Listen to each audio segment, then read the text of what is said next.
कया या रसूल अल्लाह वसल्लम अलैका या हबीब अल्लाह।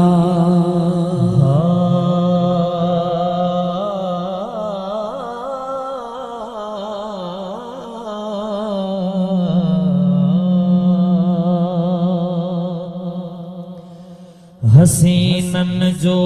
हुस्न कयो कुल इकट्ठे हसीनन जो हुस्न कयो कुल इकट्ठे हुस्न सरकार जो मथे मथे मथे सवे चंद्र गड कजन भले मैदान में अचन सवे चंद्र गड कजन भले मैदान में अचन पीरी असा से पुजदा किथे किथे किथे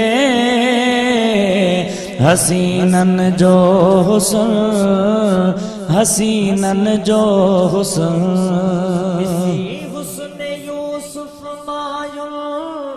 कटियों पैजूं आंगरियों विनाए अकुल वेठियों सटियों पंहिंजूं आंगरियों है विनाए अकुल वेठियों सटियों पंहिंजूं आंगरियों ॾिठो जन मुस्तफ़ा घोरियों घर ऐं बचा ॾिठो जन मुस्तफ़ा घोरियों घर ऐं बचा बचल हुई जान सा ॾिनऊं कटे कटे हसीनन जो हुस्न कयो गुल इकट्ठे हुस्न सरकार जो मथे मथे मथे हसीनन जो हुस्न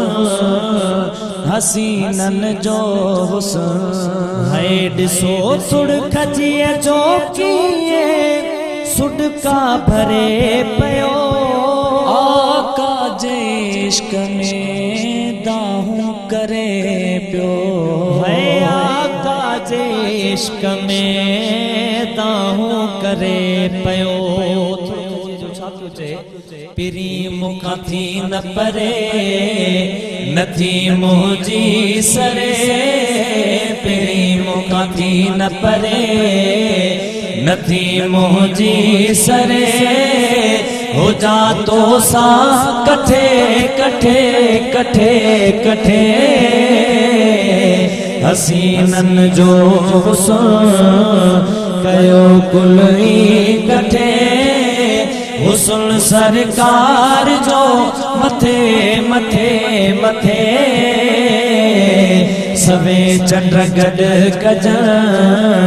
भले मैदान में अचन सिरीअ सां से पुजदा किथे किथे किथे हसीनन जो हुस्न